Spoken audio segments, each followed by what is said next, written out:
Ngayon lang ulit tayo nagkaroon ng time para ating i-top coat itong ating mga lure. At ito sila.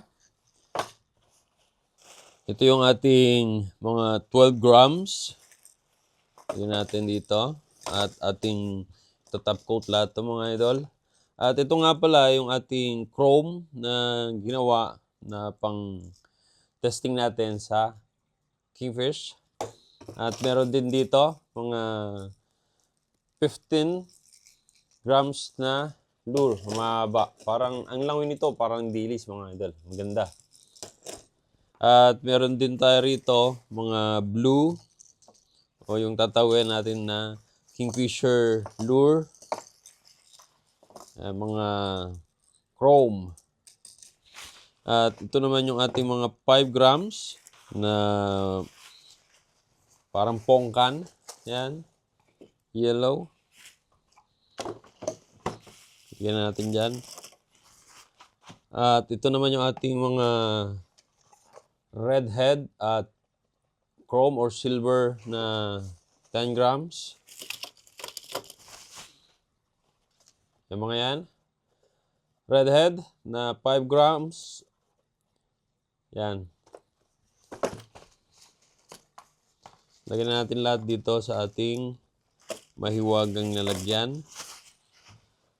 At ito naman yung ating white tiger at yung ating silver, pink, orange.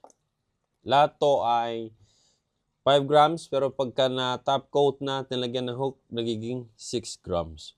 So, lagyan natin lahat dito mga master at mga idol para tayo makapag-umpisa na sa pag-top coat. So ito na lahat yung ating lalagyan ng resin epoxy or ito top coat. At ito nga pala yung gagamitin natin. Itong dalawang epoxy. Ito yung kanyang resin at ito yung kanyang hardener. At gagamit tayo ng measuring cup. At dito na natin ilalagay yung ating epoxy na natimplahan para dito na tayo magkukuha or maglalagay ng ating i-top coat. At meron tayo dyan. At itong nakikita ninyo na to mga master at mga idol ay lure turner. Ito yung gagamitin natin sa pagpapatuyo or pagpapa-cured ng ating mga lure pagkatapos ma-top coat. So, paano mga idol? Umpisa na natin ang ating paglalagay ng resin epoxy sa ating mga fishing lure. Sa pagtitimpla ng epoxy mga idol, kailangan natin ng gloves para protection ng ating mga kamay para hindi lumikit itong epoxy sa ating mga daliri. Ito yung ating measuring cup at gagawa tayo ng 20 ml na timpla. So, 10 ml. Unahin natin itong resin epoxy. Ilagay. Huli natin yung ating hardener. 10 ml. Tapos, 10 ml din dito sa ating hardener. Kailangan natin ng stirring stick para may halo natin ng mabuti. Ihalo natin to ng 3 to 5 minutes bago natin i-apply sa ating mga lure. Lagyan natin ng tissue itong ating patungan or karton para hindi naman masira or dumumi itong ating table.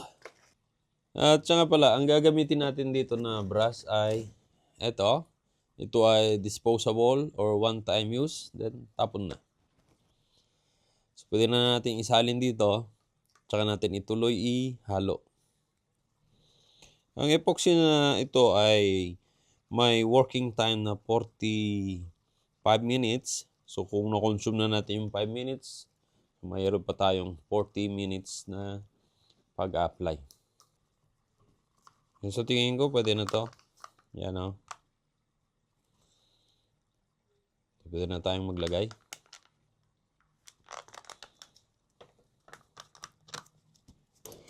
Kailangan natin ng forceps. Unahin natin itong ating mga 5 grams na white tiger.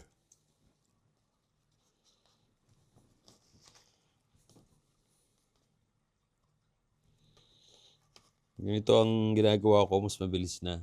Nalagay ko na yung buong lure sa cup. Tsaka ko na lang siya tatanggalin yung mga excess. So sa mga expert dyan sa paglalagay ng resin epoxy, pa-comment naman kayo kung ano yung style ninyo sa paglalagay ng resin epoxy na mas kumbinyente at mas madali. Tsaka natin ito lalagyan ng clip. Tsaka natin isasabit dito sa ating lure turner. So, lalagyan na natin itong isa. At